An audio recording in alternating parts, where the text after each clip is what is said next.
Okay guys, तो फिर से हम इस वीडियो को कंटिन्यू करते हैं जहां पर हमने छोड़ा था कि हीमोग्लोबिन जो है, एक बारी रिवाइज कर लेते हैं कि हीमोग्लोबिन की बाइंडिंग कैसे होती है, सॉरी ऑक्सीजन की बाइंडिंग जो होती है वो हीमोग्लोबिन से कैसे होती है। वही वाली चीजें हम एक बार देख लेते हैं फिर से कि 1 ग्राम हीमोग्लोबिन कितना कैरी करता है। 1.3 ml ऑफ ऑक्सीजन करता है तो 15 ग्राम 20 ml करेगा, बट वो सिर्फ 25% डिलीवर करता है, यानी कि 5 ml ही वो क्या करता है, डिलीवर कर पाता है ना। ये हमने प्रीवियस लेक्चर में कर लिया था। अब हम लोग देखते हैं यहाँ पर एक चीज कि जो बाइंडिंग ऑफ ऑक्सीजन है वो बेसिकली उसका प्राइमरी जो कंसर्न होता है वो किस चीज से होता है, ऑक्सीजन के पार्शियल प्रेशर से होता है।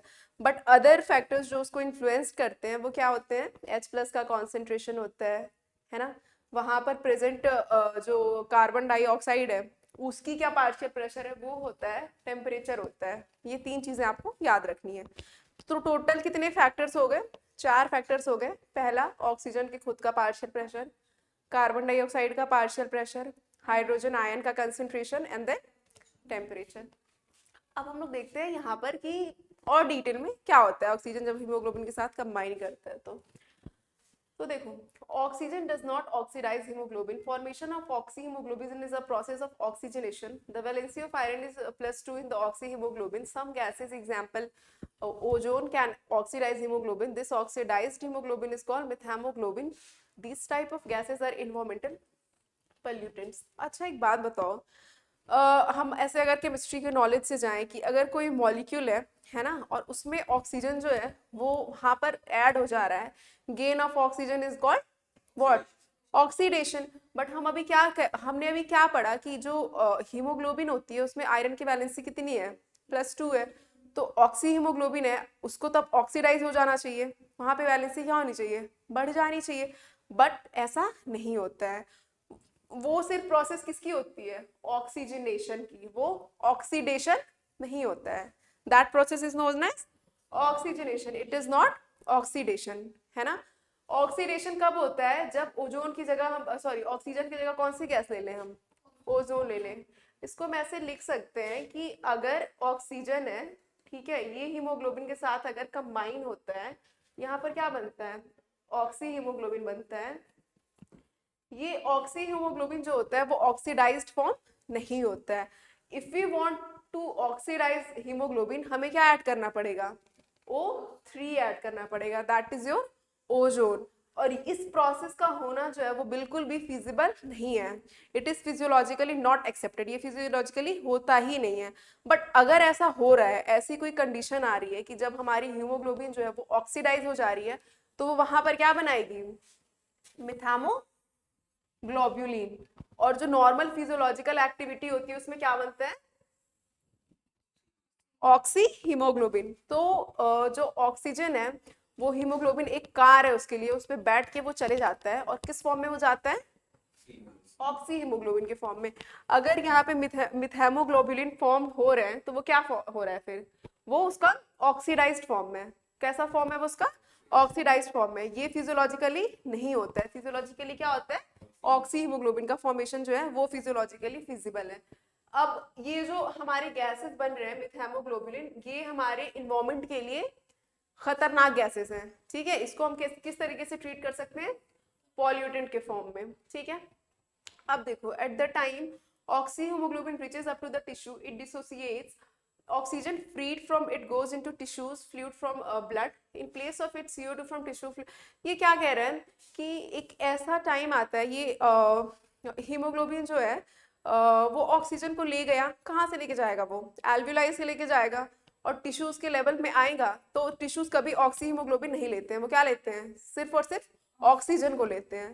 तो एक बात बताओ, जब देना ऑक्सीजन ही है ना, तो यहाँ से ऑक्सीजन उठा के वहां दे देते हैं, क्या जरूरत है ऑक्सी हीमोग्लोबिन बनाने का या फिर इतना सब कुछ करने का।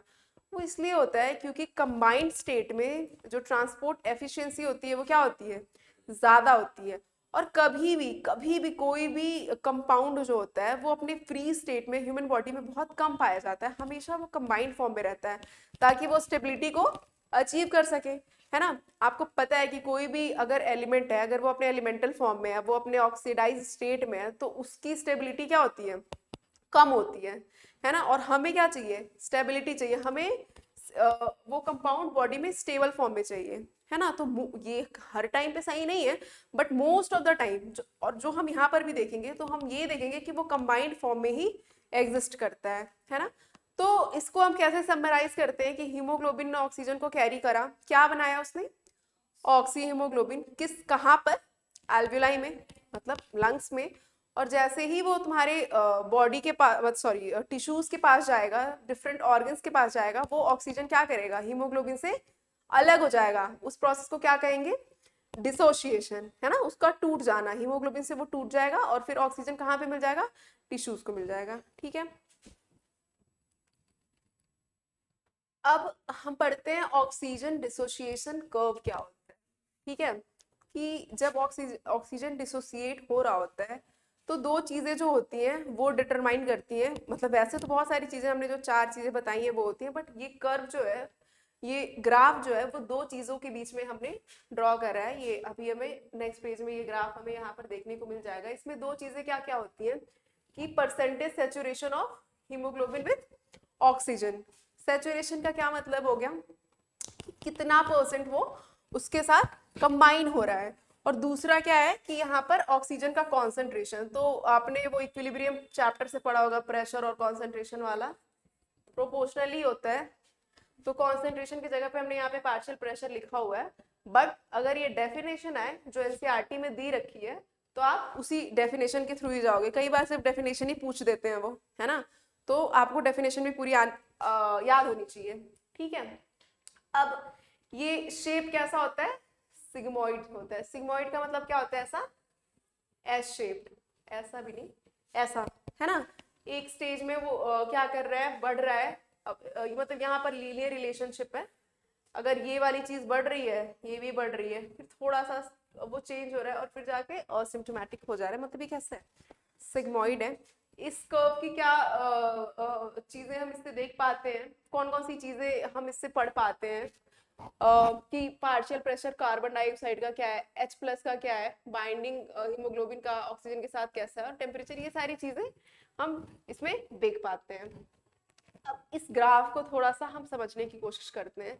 आप एक बात करो, इस ग्राफ को थोड़ा अगर हम देखें, यहाँ पर देखो, इस जगह पे क्या हो रहा है कि जो पार्शियल प्रेशर है, ये ये जो सॉलिड वाला है ना, इस पे हम ध्यान दे रहे हैं अभी। ठीक है, ये वाले जो ओरिजिनल वाली है, देखो यहाँ पे ऑक्सीजन का पार्शियल प्रेशर जो है वो बढ़ रहा है, तो सेचुरेशन भी क्या हो रहा है, बढ़ रहा है। मतलब कैसा रिलेशनशिप है ये, है ना, लीनियर रिलेशनशिप ही है।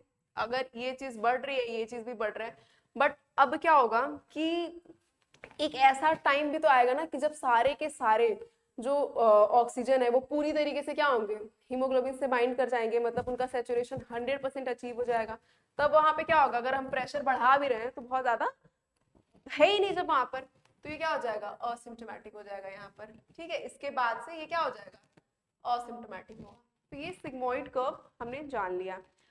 अब इसके ये मतलब आइडियल कंडीशन में ऐसा होता है, बट जरूरी नहीं है कि ये इसी शेप में रहे, मतलब शेप तो सॉरी यही रहेगी, बट इसमें शिफ्टिंग होती है, या तो इस साइड को शिफ्ट हो सकता है और या तो ये इस साइड को शिफ्ट हो सकता है। ऐसे आप इसको एक नंबर लाइन अज्यूम कर लो, फिर आप बहुत आसानी से समझ पाओगे कि कौन सा पोर्शन जो है लेफ्ट वाला है और कौन सा पोर्शन जो है वो राइट वाला है। तो अब हम यहाँ पर थोड़ा इसको पढ़ते हैं। सॉरी, देखो, अगर एक बात बताओ, ये हमारा शिफ्ट होता है किस साइड में, लेफ्ट साइड में, किधर की साइड में शिफ्ट हो जाता है, अगर ये लेफ्ट साइड में शिफ्ट होता है तो ये सारी चीजें जो है वो फेवर्ड हो जाती हैं। क्या होता है कि पार्शियल प्रेशर जो होता है वो कम हो जा रहा है, टेम्परेचर कम हो जा रहा है, पार्शियल प्रेशर जो CO2 का है वो कम हो जा रहा है, और पीएच इंक्रीज हो जा रहा है, यानी H प्लस आयन का कंसेंट्रेशन डिक्रीज हो जा रहा है।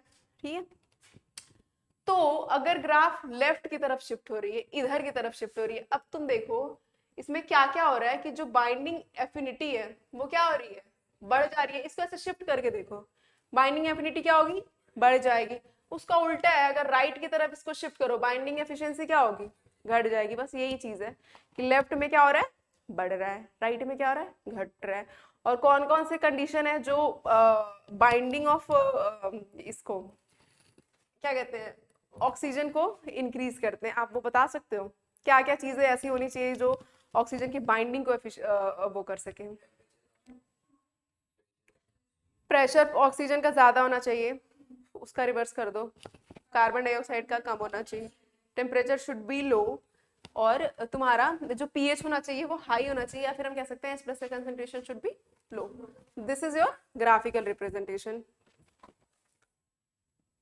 अब टिश्यू में एक बात बताओ, अगर टिश्यू के पास पहुंच रहा है ये ऑक्सीजन, तो इसको क्या करना है?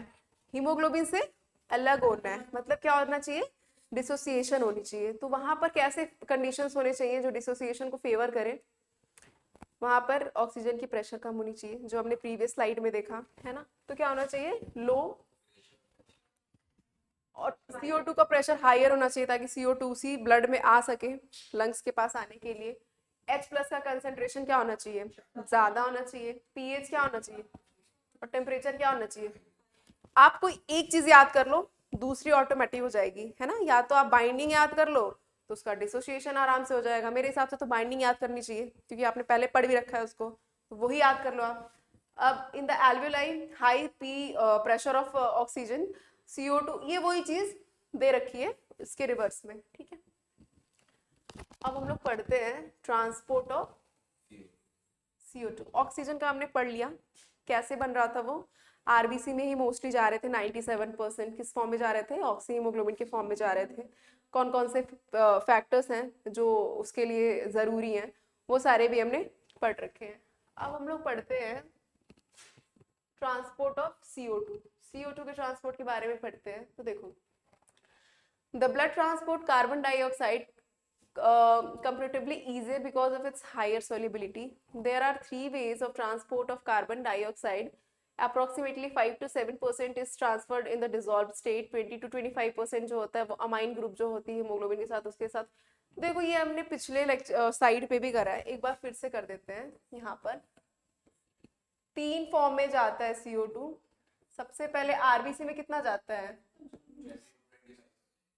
ना, और डिसॉल्व स्टेट में कौन लेके जाता है? और बाकी का जो मोस्ट है वो किस फॉर्म में जाता है?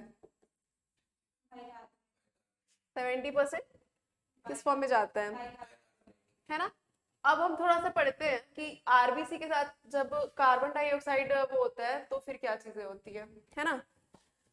जब हीमोग्लोबिन ऑक्सीजन के साथ कंबाइन हो रहा था तो वो क्या बना रहा था? ऑक्सी हीमोग्लोबिन बना रहा था। बट अगर हीमोग्लोबिन जो है कार्बन डाइऑक्साइड के साथ कंबाइन होता है तो वो क्या बनाता है?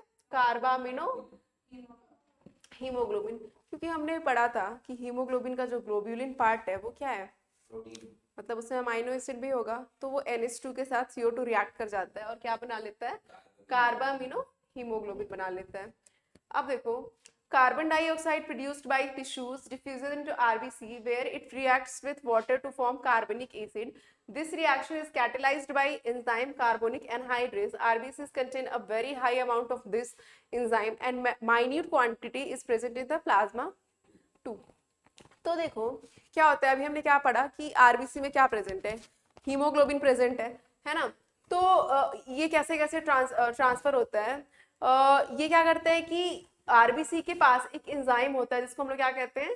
Carbonic anhydrase. और यही ज्यादातर ये एंजाइम जो है वो आरबीसी में ही है, मतलब इसका बहुत ज्यादा क्वांटिटी आरबीसी में है और थोड़ी सी जो क्वांटिटी है वो कहाँ पर है? प्लाज्मा के अंदर है ना। तो अब देखो क्या रिएक्शंस होते हैं वो हम पढ़ते हैं आगे की स्लाइड्स में, ठीक है। देखो, now carbonic acid dissociates into hydrogen and bicarbonate ions. The hydrogen ion released from carbonic acids combined with hemoglobin to form hemoglobinic acid. The majority of bicarbonates formed within the erythrocytes diffuses into the plasma along a concentration gradient. In the plasma, bicarbonates combined with sodium and forms sodium bicarbonate. Nearly 70% of CO2 is transported by plasma in the form of bicarbonates in response. चलो यहाँ पे हम थोड़ी सी चीजें पढ़ते हैं, इस graph से समझते हैं, ठीक है। यहाँ पे पढ़ते हैं ये CO2 का ट्रांसपोर्ट है, ये ग्राफ से ही हम सारी चीजें यहाँ पर क्लियर आउट कर लेंगे, ठीक है। देखो, ऐसा इमेजिन करना है कि ये वाला जो कंपार्टमेंट है वो क्या है, टिश्यू है, ये वाला भी सेमी कैपिलरी है, और ये जो ब्रॉड बड़ा सा पोर्शन है वो प्लाज्मा है, और ये जो ऐसा स्क्वायर बना हुआ है इसके अंदर वो क्या है, आरबीसी है। ठीक है, अब देखो क्या होता है कि हम कार्बन डाइऑक्साइड का ट्रांसपोर्ट पढ़ रहे हैं कि आरबीसी के अंदर में क्या क्या चीजें हो रही हैं, वो हम यहाँ पर पढ़ने जा रहे हैं। देखो ये कार्बन डाइऑक्साइड कहाँ पर है, आरबीसी में है, वाटर तो है ही, ये क्या बना लेगा, कार्बोनिक एसिड बना लिया in the presence of enzyme carbonic anhydrase. ये थोड़ा सा प्लाज्मा में भी प्रेजेंट है बट ज्यादा इसका अमाउंट कहाँ पर है, आरबीसी में। ये क्या बन गया यहाँ पे, कार्बोनिक एसिड बन गया। ठीक है, अब देखो क्या होता है, कार्बोनिक एसिड जो होगा ये फिर से डिसोसिएट हो जाएगा, क्योंकि ये रिएक्शन जो होती है ना ये बहुत ही रिवर्सिबल रिएक्शंस होती हैं। किस फॉर्म में ये टूटेगा, H+ बनाएगा और बाइकार्बोनेट बनाएगा। अभी आपको बस यही दो रिएक्शंस देखने हैं। क्या हुआ, कार्बन डाइऑक्साइड वाटर के साथ रिएक्ट करके क्या बनाया, कार्बोनिक एसिड। कार्बोनिक एसिड ने क्या करा, फिर से वो टूट गया H+ में और बाइकार्बोनेट में, और ये सारी चीजें जो हैं ये बार बार ये प्रोसेस हो रहा है। तो एक बात बताओ, जो बाइकार्बोनेट है उसका कॉन्सेंट्रेशन आरबीसी में क्या होगा, और प्लाज्मा में उसके कंपैरिजन में क्या है, कम है। तो ये बाइकार्बोनेट जो होगा वो क्या होगा, बाहर की तरफ शिफ्ट होगा, है ना, बाहर की तरफ शिफ्ट होगा। अब क्या होगा कि क्योंकि ये बाहर शिफ्ट होगा तो यहाँ पे नेगेटिव चार्ज जो होंगे वो कम हो रहे होंगे, तो ये जो क्लोरीन है ये यहाँ पर शिफ्ट होगा, किसके लिए, किसको कॉम्पनसेट करने के लिए, हाँ न्यूट्रलिटी, न्यूट्रल रहे वो, उसको मेंटेन करने के लिए, क्योंकि बाइकार्बोनेट बाहर आ रहा है तो क्लोरीन किधर होगा, अंदर की तरफ शिफ्ट होगा। इस प्रोसेस को क्या कहते हैं, इसमें यहाँ पर इसको हम लोग क्या कहते हैं, क्लोराइड शिफ्ट कहते हैं। क्या कहते हैं इस प्रोसेस को, क्लोराइड शिफ्ट होता है।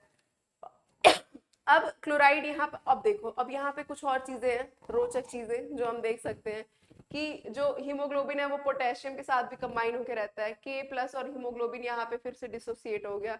अब फिर से हीमोग्लोबिन के साथ H+ बना के हीमोग्लोबिनिक एसिड बन गया, जो अभी हम पढ़ रहे थे वो यहाँ पर एसिड बन गया। ये K+ खाली था, क्लोरीन आया, इसने इसको पकड़ लिया और क्या बन गया ये। ठीक है, तो इतना ज्यादा घोच पोच मत करना इस चीज को, बस ये देखना कि कार्बोनिक एसिड बना, अभी हम पढ़ेंगे इसका क्या रोल है।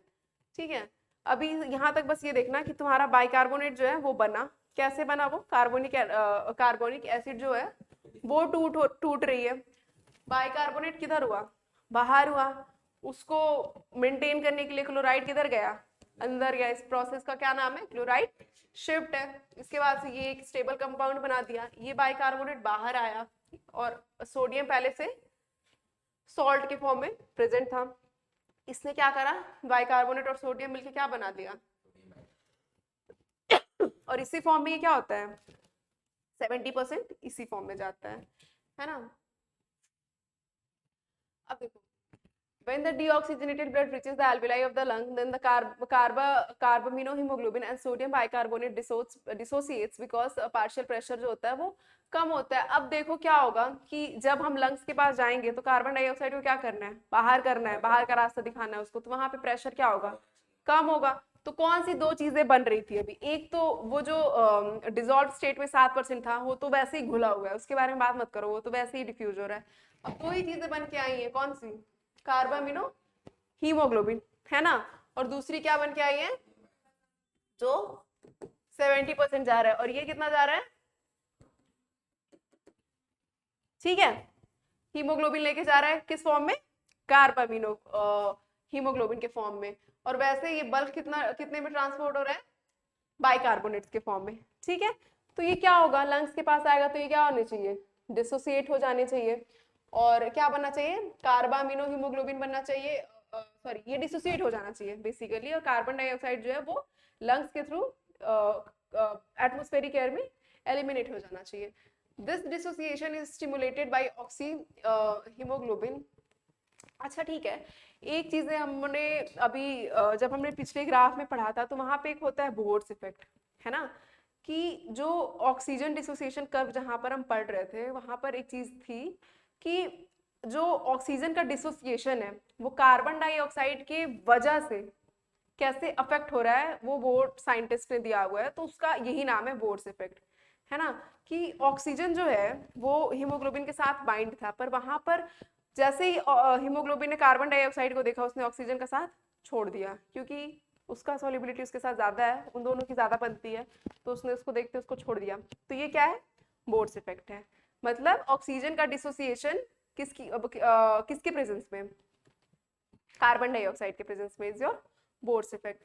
अब यहाँ पर हम पढ़ते हैं एक और इफेक्ट होता है हेल्डेन इफेक्ट, इसके बारे में थोड़ा आगे की तरफ पढ़ते हैं। यहाँ पर दे रखा है क्या है ये, हेल्डेन इफेक्ट।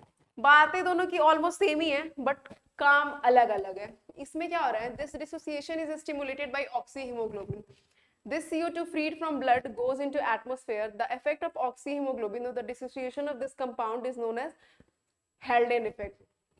अब क्या होता है कि जो ऑक्सीहीमोग्लोबिन है वो ऑक्सीजन के डिसोसिएशन में हेल्प करता है।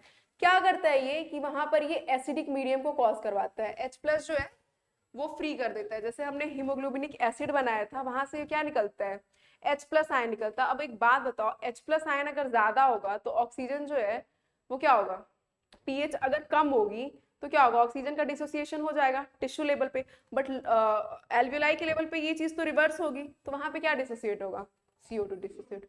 तो इसी इफेक्ट को हम क्या कहते हैं, हेल्डेन इफेक्ट कहते हैं। बस ये नाम से याद कर लो, क्या पता कभी नाम से ही क्वेश्चन आ जाए, है ना। बोर्स का क्या है कि ऑक्सीजन डिसोसिएट हो रहा है किसके प्रेजेंस में, CO2 के। अब तुम यहाँ पे ये बात तो नहीं कह सकते हो कि ऑक्सीजन को देखते ही कार्बन डाइऑक्साइड का साथ उसने छोड़ दिया, ऐसा तो नहीं कह सकते हो, क्योंकि सोल्युबिलिटी कार्बन डाइऑक्साइड की ही ज्यादा है, यहाँ पे अलग फैक्टर जो है वो वर्क कर रहे हैं। तो इन चीजों में थोड़ा ध्यान देना है, ठीक है।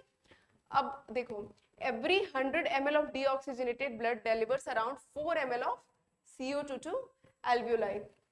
100 ml जो ब्लड है वो ऑक्सीजन कितना डिलीवर करता है और CO2 कितना डिलीवर करता है। तो ये चीज याद करनी है कि 100 ml, इसको हम यहाँ पर ऐसे लिख देते हैं कि 100 ml ब्लड है वो O2 कितना डिलीवर करेगा,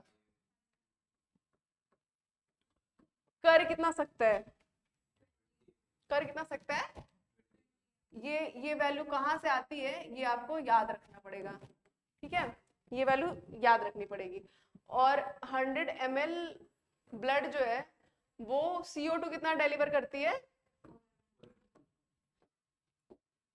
ये याद रहेगा, ये डेटा तो बहुत ही आसान है। कार्बन डाइऑक्साइड कितना 4, ऑक्सीजन कितना 5, ये डेटा बहुत इजी याद करना, आप याद कर सकते हो इसको। अब हमारा जो नेक्स्ट है वो है रेगुलेशन ऑफ रेस्पिरेशन, मतलब रेस्पिरेशन जो है वो कैसे रेगुलेट होता है, बॉडी इसको कैसे रेगुलेट करती है। Okay, human beings have significant ability to maintain a moderate respiratory rhythm to suit the demands of body tissues. This is done by neural system. The respiratory rhythm center in the medulla is primarily responsible for this regulation. देखो क्या होता है कि हमारी body इस तरीके से designed है कि कितनी भी हार्श कंडीशन आ जाए, ठीक है, वो एक ऐसा सिचुएशन मतलब ऐसी एक्टिविटी अपने अंदर ले आती है कि हम उस सिचुएशन में फाइट कर सकें। फॉर एग्जाम्पल, अगर मान लो हमारे पास एक ऐसी सिचुएशन आती है जैसे आप भाग रहे हो और आपके पीछे एक बहुत ही खूंखार सा कुत्ता आपके पीछे लग पड़ा है, तो आप बहुत तेज भागोगे और आपको क्या करना है कि आपको अपने रेस्पिरेटरी सिस्टम को बहुत स्ट्रांग बनाना है। उस टाइम पे आप बहुत जोर जोर से सांसें ले रहे होगे, है ना। तो नॉर्मली तो ऐसा नहीं होता है, फिर अचानक से उस वक्त ऐसा क्या हो गया कि हो गया, कोई मशीन तो आपने अपने अंदर इंस्टॉल नहीं कराई है कि बटन ऑन करो और आप भागने लग रहे हो, ऐसा कुछ नहीं है। तो बॉडी जो है उसको मेंटेन कर सकती है, कैसे मेंटेन करती है, मेनली ये न्यूरल सिस्टम जो है वो करता है। बट जो रिस्पिरेटरी रिदम सेंटर होता है कहाँ पे, मेड्यूला में होता है। मेड्यूला किसका पार्ट है, ब्रेन का ही पार्ट है। वहां पर ये जो होता है मेड्यूला प्राइमरीली रिस्पॉन्सिबल होता है इस चीज के लिए, है ना। वैसे बहुत सारे सेंटर डिफरेंट डिफरेंट जो सेगमेंट्स हैं ब्रेन के वहां पर होते हैं, बट जो प्राइमरीली रिस्पॉन्सिबल क्या है, मेड्यूला है। इस चीज को थोड़ा सा आप ऐसे स्टार मार्क कर दो, क्योंकि ये लाइन भी है एनसीईआरटी की, तो ये ऐसे डायरेक्ट क्वेश्चन यहाँ से आ सकते हैं।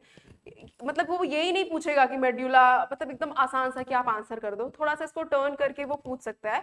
तो आपको ये शब्द याद रखना है, प्राइमरीली रिस्पॉन्सिबल, है ना, कौन है, मेड्यूला है। ये शब्द जैसे जब भी ये वर्ड्स हैं प्राइमरीली, ऑलवेज, तो इन सब वर्ड्स पे थोड़ा सा ध्यान देना है, ठीक है। अब कौन कौन से ग्रुप्स जो होते हैं वो रेगुलेशन में हेल्प करते हैं, उनके बारे में यहाँ पर थोड़ा सा दे रखा है, वो हम पढ़ लेते हैं। दो ग्रुप्स होते हैं, डॉर्सल रिस्पिरेटरी डीआरजी, और एक और होता है वेंट्रल रिस्पिरेटरी ग्रुप वीआरजी। इनके बारे में ही थोड़ा थोड़ा करके पढ़ते हैं। It is present in the dorsal portion of the medulla oblongata. The signal from this neurons generate the basic respiratory rhythm. The nervous signal released from this group transmitted to diaphragm and बहुत ही आसान है, जो inspiration है वो कौन करवाता है? DRG. In your normal physiological condition, कि अभी हम जैसे यहाँ पे बैठे हुए या फिर जैसे खड़े होके अगर मैं ये लेक्चर ले रही हूँ, तो इंस्पिरेशन जो हो रहा है उसको कौन कंट्रोल कर रहा है? डीआरजी। ये क्या करता है? नेसेसरी सिग्नल्स को कहाँ कहाँ पर भेजता है? डायफ्राम में। और डायफ्राम जो होता है वो वॉल्यूम को क्या करेगा? किस डायरेक्शन में इंक्रीज करेगा? कौन से एक्सिस में?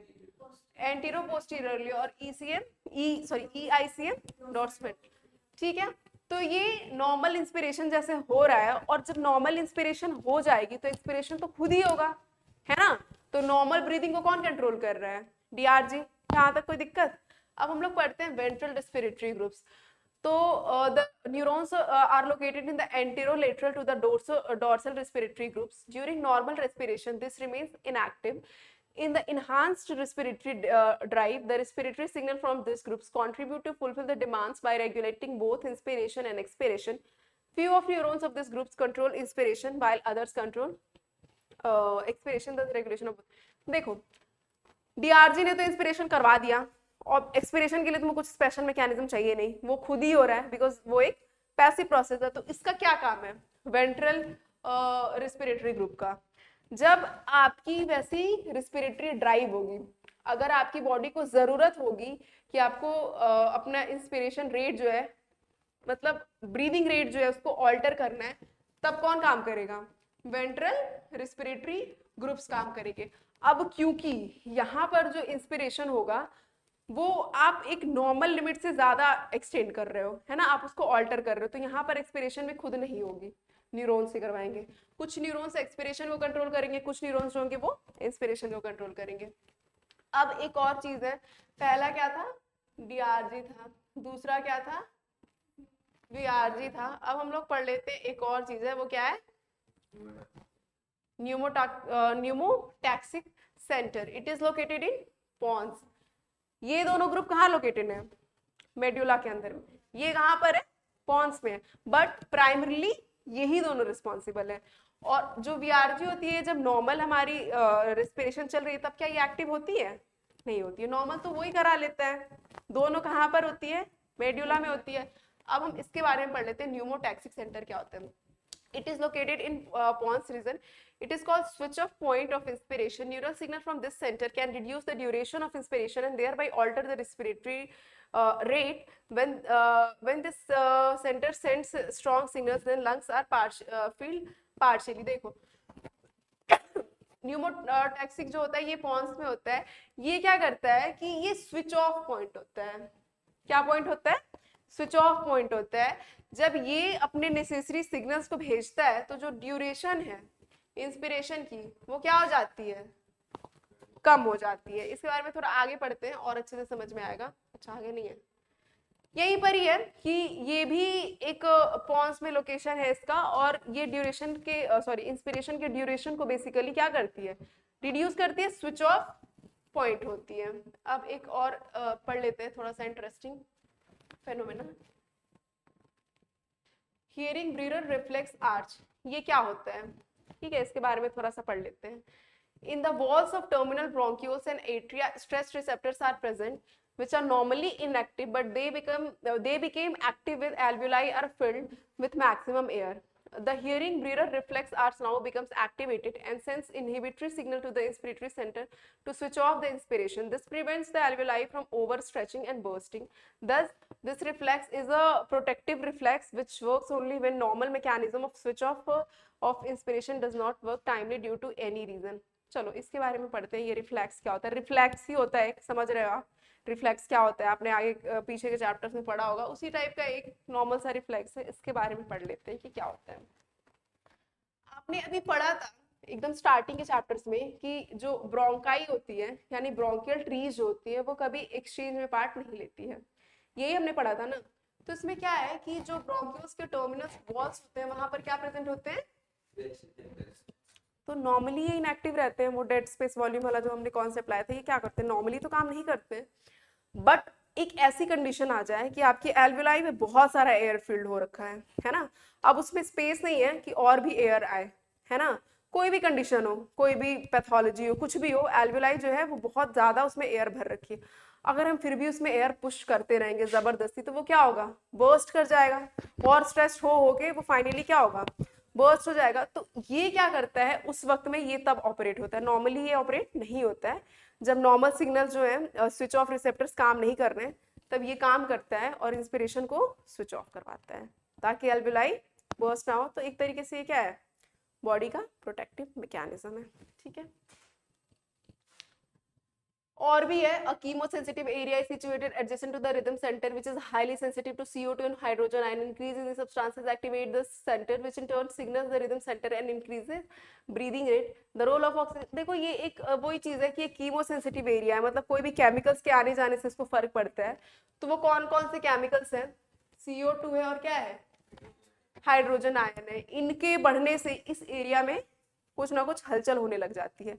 अभी तक हमने जहां पे भी पढ़ा, या तो हम ऑक्सीजन सॉरी H+ की बात कर रहे हैं, या तो हम कार्बन डाइऑक्साइड की बात कर रहे हैं, रोल ऑक्सीजन का क्या है, बिल्कुल इनसिग्निफिकेंट है। जैसे आपने वो चैप्टर पढ़ा होगा रिस्पिरेशन इन प्लांट्स, है ना, वहां पे भी ऑक्सीजन बस फाइनली आके एक्सेप्टर का काम ही करता है, यहाँ पे भी इसका रोल क्या है, वैसा ही है। The activity of respiratory center is also affected by body temperature and blood pressure. Whenever body temperature increase, blood pressure goes high, respiratory centers becomes more activated. This is बस वही बात है कि अगर आपका बॉडी टेम्परेचर बहुत ज्यादा high होने लगे तब आपकी बीपी भी बढ़ेगी, तब आपकी बॉडी का टेम्परेचर भी बढ़ेगा। तो ये चीजें एक साथ लिंक्ड अप है, वही चीज यहाँ पर लिखी हुई है। अब हम डिसऑर्डर्स के बारे में पढ़ते हैं। अस्थमा क्या है, it is difficulty in breathing, जिसमें व्हीजिंग साउंड जो होती है वो प्रोड्यूस होती है ना, सांस लेने में दिक्कत तकलीफ होती है, व्हीजिंग साउंड एकदम इसकी कैरेक्टरिस्टिक फीचर है। क्यों, क्योंकि ब्रोंकियोस जो होते हैं वो क्या होते हैं, इन्फ्लेमेशन हो जाती है। ब्रोंकाइटिस क्या होती है, disorder of bronchi in which there is regular swelling and itching of the bronchi is characterized by coughing. Bronchitis में क्या होती है, कफिंग होती है। अस्थमा में क्या होती है, व्हीजिंग होती है। इसमें ब्रोंकाइटिस में क्या होता है, इन्फ्लेमेशन होता है। इसमें ब्रोंकाइटिस में क्या होता है, स्वेलिंग होती है। स्वेलिंग और इन्फ्लेमेशन में कोई अंतर है, इन्फ्लेमेशन और स्वेलिंग के डिफरेंसेस हम कर सकते हैं अभी थोड़ी देर में, अगर आपको पता है तो आप बता दो क्या होता है इसमें डिफरेंस। अब हम लोग पढ़ते हैं कि एम्फिजिमा क्या होता है। क्रॉनिक डिसऑर्डर होता है, क्रॉनिक का मतलब बहुत टाइम से, ऐसे नहीं अचानक से ही हो जाएगा। It is a chronic disorder in which alveolar walls are damaged due to which respiratory surface area is decreased. The major causes of this is cigarette smoking. जो लोग स्मोकर होते हैं उसमें जो सरफेस होता है वो क्या होता है, डिक्रीज हो जाता है, तो उस वजह से क्या होता है, एल्वेलर वॉल जो होते हैं वो डैमेज हो जाते हैं। अब एक और पढ़ लेते हैं, occupational respiratory disorder in certain industries specially those involving grinding और stone breaking, so much dust is produced that the defense mechanism of body cannot fully cope with the situation. Long exposure can give rise to the inflammation leading to fibrosis and thus causing serious lungs damage. देखो क्या होता है, occupational respiratory disorder नाम से ही पता चल रहा है कि आपके ऑक्यूपेशन की वजह से कुछ डिसऑर्डर्स जो हैं वो अराइज हो रहे हैं। इसमें क्या होता है कि अगर हम बहुत टाइम से, जैसे जो लोग सिलिकॉन या फिर सॉरी ऐसी माइनिंग इंडस्ट्री में काम करते हैं तो उनका रोज का वही काम है, वही डस्ट, वही एलर्जेंस जो है उनको वो बार बार एक्सपोज हो रहे हैं। तो एक ऐसी कंडीशन आती है कि बॉडी जो है वो भी अब काम करना धीरे धीरे कम हो जाती है, उसकी एफिशिएंसी, है ना, हम कोप नहीं कर पाते हैं उस सिचुएशन को। तो जो लंग्स है वहां पर फाइब्रस टिश्यू जो होते हैं वो डिपॉजिट होने लग जाते हैं, इसको हम क्या कहते हैं, फाइब्रोसिस कहते हैं। और ये बहुत ज्यादा सीरियस डैमेज करता है। तो ऐसे केसेस में क्या करने चाहिए, वर्कर्स को प्रोटेक्टिव मास्क पहनना चाहिए। तो this is end of this topic, है ना। तो इस टॉपिक को हम यहीं पर अब खत्म करते हैं। Thank you so much.